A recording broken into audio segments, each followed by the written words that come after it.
એક તરફ વન વિભાગ પોલીસ બંદોબસ્ત સાથે સરહદી વિસ્તારમાં તૈનાત છે, તો બીજી તરફ ગ્રામજનો પોતાના હકો અને ન્યાયની માંગ સાથે અડગ રહ્યા છે.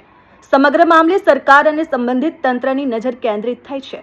આ મુદ્દે ભાજપના આગેવાનો પણ અસરગ્રસ્ત ગામોની મુલાકાતે પહોંચી ગ્રામજનો સાથે બેઠક કરી તેમની રજૂઆતો અને પ્રશ્નો સાંભળ્યા.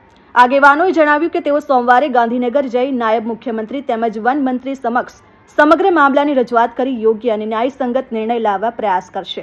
હાલ સાગબારા ઉમરપાડા સરહદે વન વિભાગની સતર્કતા યથાવત છે, જ્યારે ગ્રામજનો પણ સરકારના નિર્ણયની રાહ જોઈ રહ્યા છે.